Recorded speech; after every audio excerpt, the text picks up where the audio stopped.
No one should be able to argue against education, right? And introducing it as early as possible. So in Morocco, 1,200 villages in rural areas lack any kind of preschool facility.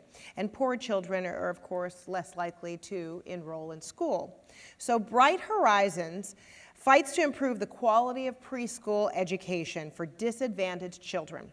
This group has worked with targeted preschool units to operate as social enterprises and support women to learn entrepreneurship. And these skills will help them in managing their lives, running their lives, and really sustaining these local schools. From CARE Morocco, please welcome Bright Horizons.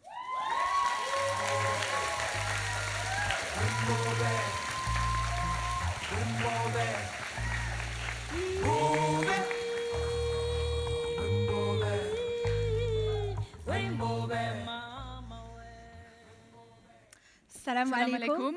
My name is Emma. And I am Fatem Zahra. I am Moroccan and I am educated, so I am exceptional. Only 30% of Moroccan women are educated and they are working. The other 70%, they are excluded from the labor market, and that's due to three main reasons. The first one, lack of qualifications. The second one, there are no preschool units where they can drop off their 3 to 6-year-olds. And the third one, women are often encouraged to stay at home in Morocco. Now, meet Nadia. Nadia was unemployed. She was part of the 30%, but she had motivation. She started the first ever preschool in her slums. She charges $30 per month, and she offers scholarships for orphans and for the children who cannot afford it. She is a social entrepreneur. Nadia's slum is quite common. There are not enough preschool classes in Morocco, and those that exist are either too expensive or of low quality. How would you feel if you had to send your children to that preschool class in the picture? Not very well, right? So that preschool used to be, it's a real preschool class in Casablanca. It used to be a garage. There are no windows, no books, no toys, no sinks, and on top of everything, the teacher has received no training. And yet, 85% of the children's brain is developed in the first 5 years of their life. So how can we lift up the next generations if this is where they begin? With so much resting on the shoulders of women entrepreneurs, CARE set out to learn how we can help them. And this is where we met Nadia. Nadia was struggling. She had no support. Her business was going, she couldn't afford to start a business, so CARE offered her trainings on early child education and business planning. And this is how it looks like, from gloomy prospect to brighter horizon.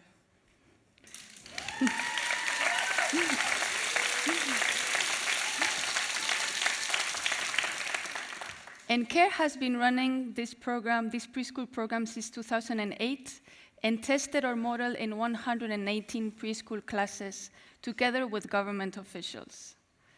This experience allowed the Ministry of Education frame the first standards for preschool education in 2018. And the experience was so successful that a partnership agreement was signed between the Ministry of Education and CARE Morocco last year. And in order to help them open some of the 57,000 new classrooms that need to be open in the next 10 years. And in case you were wondering, that is the president of CARE Morocco signing the partnership agreement with the Minister of Education of Morocco.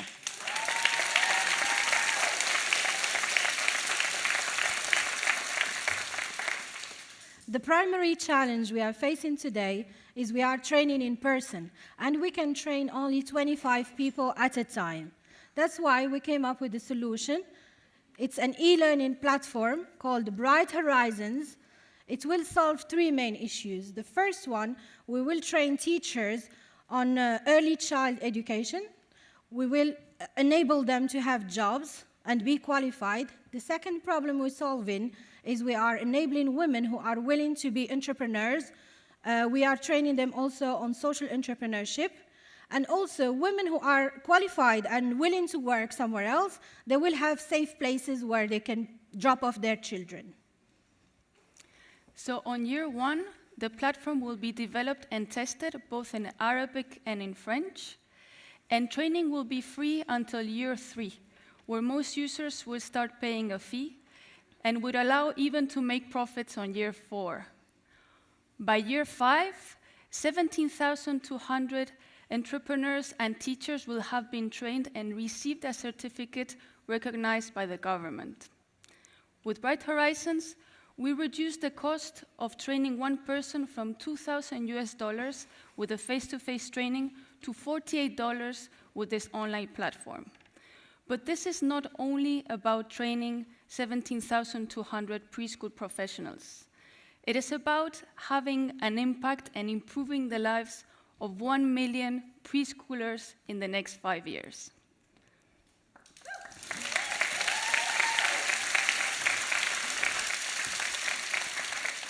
To scale up Bright Horizons, we will need an initial investment of $2 million over 5 years. And since we are impacting the life of 1 million children, it's only $2 per child. But as we go back next week to Morocco, we need to start now. And that's why we need a $15,000 that will enable us to develop one model out of our models that we'll be offering in the platform. We will also need in-kind donations like tablets and computers, and also pro bono support relevant to what we are doing, like IT or social entrepreneurship. By participating in our project, you can take pride yourself by shaping brighter horizons of a generation of Moroccans that will lead our country. Thank you. Shukran. Shukran.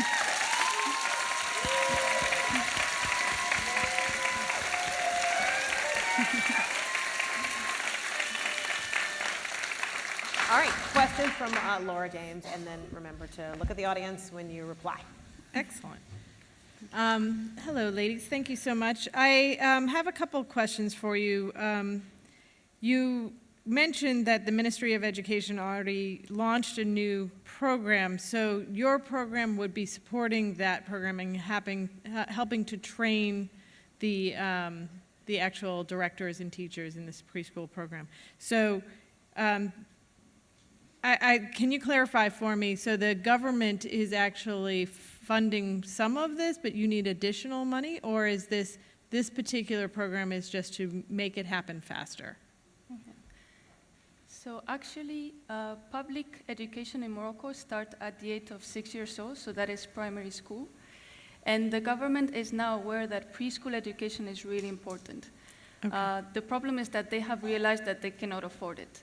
So this is why they're counting on the private sector and associations to help them do this.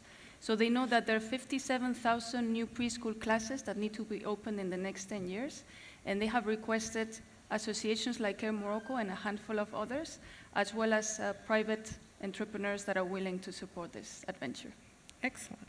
And then the directors, or I assume there's a large area that this program would span. Are you sourcing the teachers, the directors from the communities themselves, or are you training, the ones you have trained so far, are they going out into the areas that need them? Is it, are you building it from the communities, or are you shipping people into the communities? Yes, it's actually from the communities. And so far, we've been working in preschool education since 10 years now.